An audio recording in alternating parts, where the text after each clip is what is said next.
Hello everyone, morning show చూసా తెలుసు కదా, which is written and directed by Neeraja గారు అండ్ మన star boy Siddhu in lead role.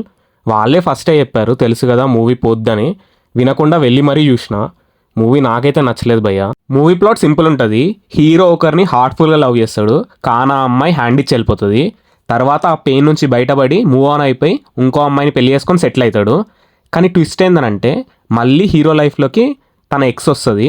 అసలు ఎందుకు వచ్చింది, రావడానికి రీజన్ ఏంది, వచ్చాక వీడి లైఫ్ ఎట్లా టర్న్ అయింది అనేదే స్టోరీ చాలా ప్రిడిక్టబుల్ ఉంటుంది భయ్య.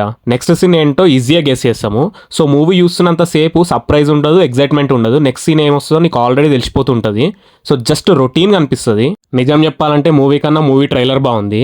Siddhu movie Krishna and his Leela అని థియేటర్లో వేసినా కానీ హ్యాపీగా చూసి వచ్చేవాళ్ళము. డైరెక్టర్ గారు హీరోని క్యారెక్టర్ని చాలా మెచ్యూర్ పర్సన్ లాగా రాసుకున్నారు. కానీ మన సొసైటీలో మాత్రం మెచ్యూరిటీ ఎక్కువన్నా మెచ్యూరిటీ తక్కువన్నా పిచ్చోడనే అంటారు. సో మన హీరోకి కూడా కొంచెం పిచ్చి ఉంటుంది. వాళ్ళు మూవీలో కూడా అదే చెప్పారు. ఏ మూవీకైనా బేసిక్ ప్రిన్సిపల్ ఏదైనా ఉంది అని అంటే అది ఎమోషనే.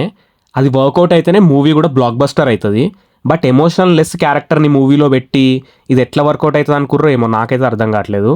అసలు హీరో ఎమోషన్స్లో ఒక్కదానికి కూడా మనం కనెక్ట్ అవ్వము. ఈ మధ్య ఒక కాన్సెప్ట్ ట్రెండింగ్లో ఉంది కదా, అంత ఖర్చు పెట్టి ఫ్లాప్ మూవీస్ ఎందుకు తీస్తారో తెలుసా, ఇన్కమ్ ట్యాక్స్ నుండి తప్పించుకోవడానికి అని చెప్పి.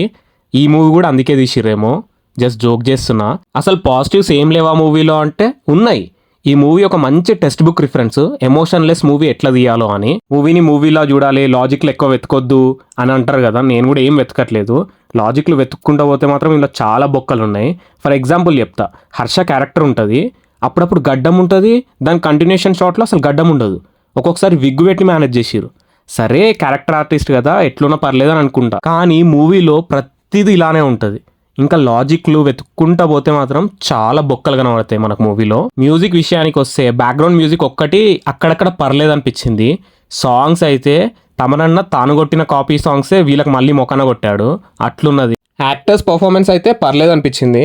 ఇందులో ఉండేటి 4 క్యారెక్టర్లు, 2 హీరోయిన్లు, Siddhu character and Siddhu friend character, అదే వైవహర్ష క్యారెక్టర్, అంతే. మిగతా క్యారెక్టర్సే ఉండవు. మూవీలోని ఏ డిపార్ట్మెంట్ కూడా 100% ఇవ్వలేదు. రైటింగ్ కానీ, డైరెక్షన్ కానీ, సినిమాటోగ్రఫీ కానీ, మ్యూజిక్ కానీ ఏ ఒక్క డిపార్ట్మెంట్ కూడా కంప్లీట్ వర్క్ అయితే చేయలేదు. మనకి ఈజీగా స్క్రీన్లో తెలుస్తూనే ఉంటుంది. హాఫ్ బేక్డ్ మూవీ లెక్క అనిపిస్తుంది మొత్తము. జాక్ మూవీతో పెద్ద రాడ్ దింపిండు అనుకుంటే తెలుసు కదాతో డబుల్ రాడ్ దింపిండు అనమాట. ముందే చెప్పిండు కదా లవ్ యూ 2 అని చెప్పి, 2 దింపుతా అని చెప్పి క్లారిటీ చెప్పిండు అన్న. మనమే ఫస్ట్ విని తర్వాత డిసైడ్ అయిపోయేది ఉండే మూవీకి. నేను మూవీకి వెళ్ళడానికి ఒకే ఒక రీజన్, సిద్ధు డిసప్పాయింట్ చేయడానుకున్నా. బట్ స్టోరీ సెలెక్షన్ అయితే మార్చుకోవాలి భయ్య. Same kind of routine stories, అదే 2 అమ్మాయిల్ని పెట్టి ఇది కొంచెం చేంజ్ చేయాలి, డిఫరెంట్ జోనర్కి వెళ్ళాలి. అప్పుడే ఆయన బెస్ట్ ఇవ్వగలుగుతాడు. లేదంటే మాత్రం మేము పాత సినిమాలు చూసుకుంటూ ఉండడమే సిద్ధు జొన్నలగడ్డవి. That's it for the video guys. మీరు కనుక మూవీ చూస్తే మీకు మూవీ ఎట్లా అనిపించిందో చెప్పండి. అండ్ మన ఛానల్కి ఇంకా సబ్స్క్రైబ్ చేసుకోకపోతే మాత్రం ఖచ్చితంగా సబ్స్క్రైబ్ చేసుకోండి. వీడియోని డెఫినెట్గా లైక్ చేయండి. See in the next videos.